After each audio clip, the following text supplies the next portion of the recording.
첫 번째 주인공은 어릴 적 힘든 가정 환경과 남편의 사고로 하나님과 멀어졌지만 상현교회를 통해 믿음을 키우며 어떤 어려움에도 평안을 고백하는 정혜정 권사입니다.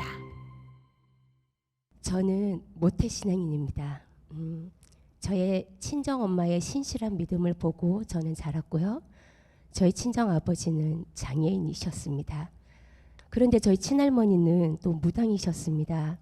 아버지는 이 사실을 숨긴 채 엄마와 결혼을 하셨고, 그래서 저희 가정은 믿음이 깨어지고 신뢰가 깨어진 그런 가정이었습니다. 엄마는 이 충격으로 자살을 하시려고 하였는데, 그때 하나님께서 찾아오셔서 사랑하는 내 딸아, 내가 그곳으로 너를 보냈다.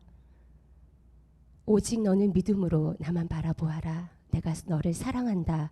라는 이런 강력한 성령의 감화 감동이 있으셨다고 합니다.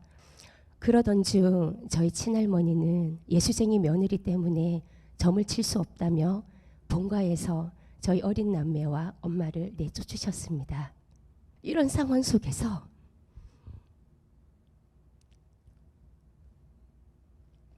저희 아버지는 저희를 버리시고 당신의 인생을 찾아가셨고, 왜 저에게 이런 가난 속에 큰 아픔과 고난과 상처를 주셨는지 아버지가 원망스러웠고 미웠습니다.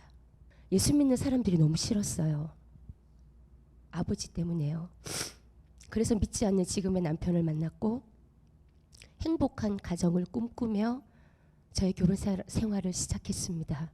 큰 아들 임신 8개월 때 남편이 큰 교통사고를 당했습니다.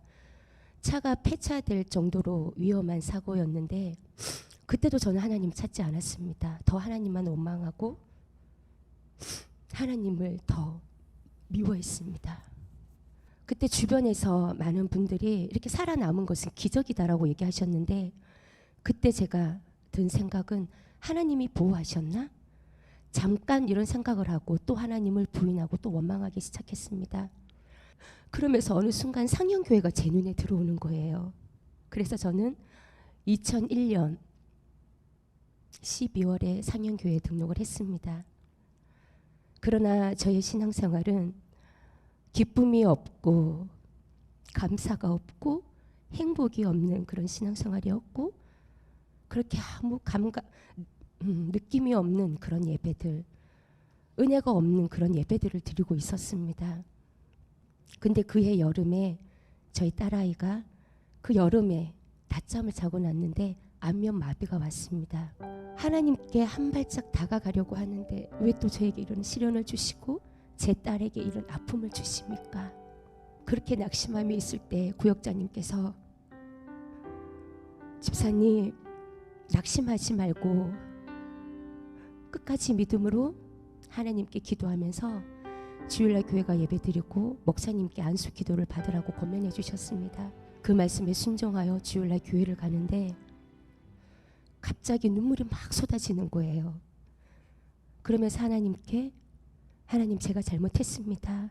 저의 딸을 치료해 주세요라는 그런 간절한 기도를 드리게 되었습니다. 그때 이제 처음으로 제가 죄인됨을 보게 하셨습니다. 그럴 때 성령님께서 저에게 사랑하는 내 딸아 염려하지 마라라는 그런 음성을 들려주셨고, 저는 그래서 하나님 앞에 더 나아갔습니다. 그런데 저희 아이는 좋아지지 않는 거예요. 이 병은 치료제도 없고요. 세상의 의학적으로는 완치할 수 없는 병이라는 병입니다. 그래서 저는 오직 하나님만을 의지할 수밖에 없었습니다. 구역장님의 권유로 금식을 하며 말씀을 읽으며 철저히 하나님 아버지 앞에 엎드려지며 그렇게 눈물을 흘리며 하나님께 회개 기도를 했습니다. 그렇게 주님은 저를 찾아와 주셨고 저를 만나 주셨습니다. 그때 주님께서 저에게 그런 말씀을 주셨습니다. 그런즉 그리스도 예수 안에 있으면 새로운 피조물이라. 이전 것은 지나갔으니 보라 새 것이 되었도다. 저는 예수 그리스도 안에서 새로운 피조물로 변화받았습니다. 그렇게 미웠던, 제가 증오했던 아버지를 용서하게 하셨고요. 아버지를 찾아가서 두 손을 꼭 잡아드렸습니다.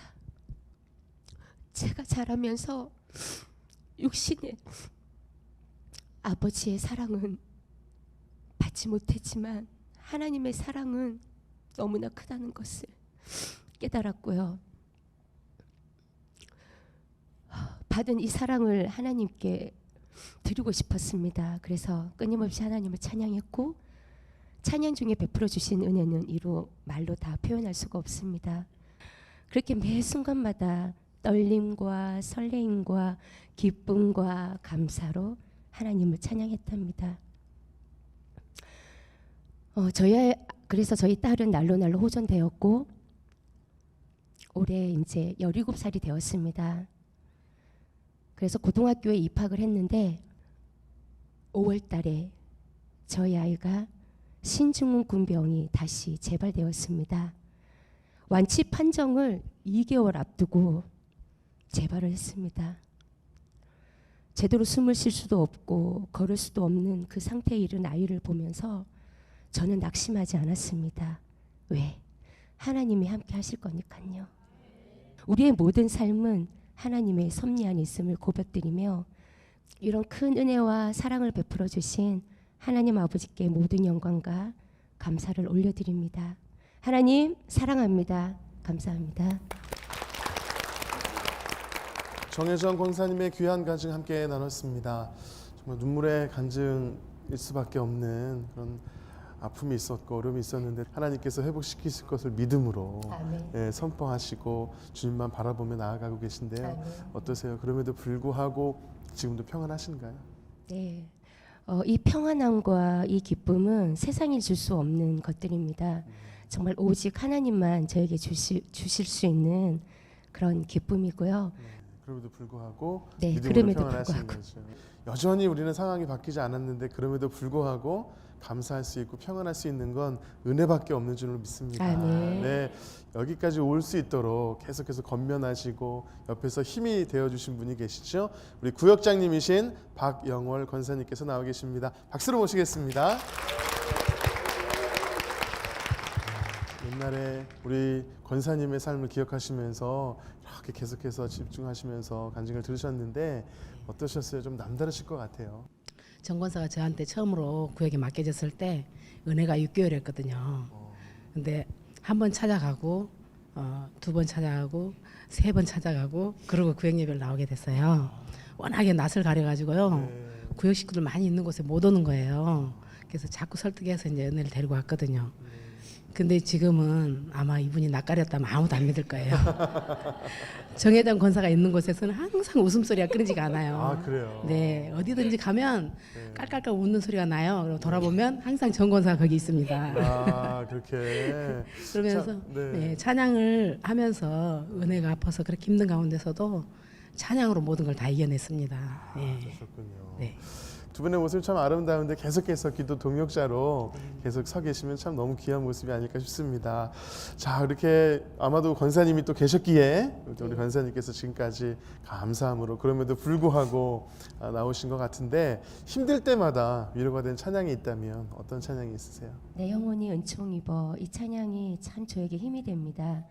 내 영혼이 정말 주님의 은총을 입어서 죄인인 저를 구원하여 주셨고, 또 3절 말씀에 보면 높은 산이나 초막이나 궁궐이나 내 예수 모신 곳이 천국이라는 말씀이 찬양의 가사가 있습니다.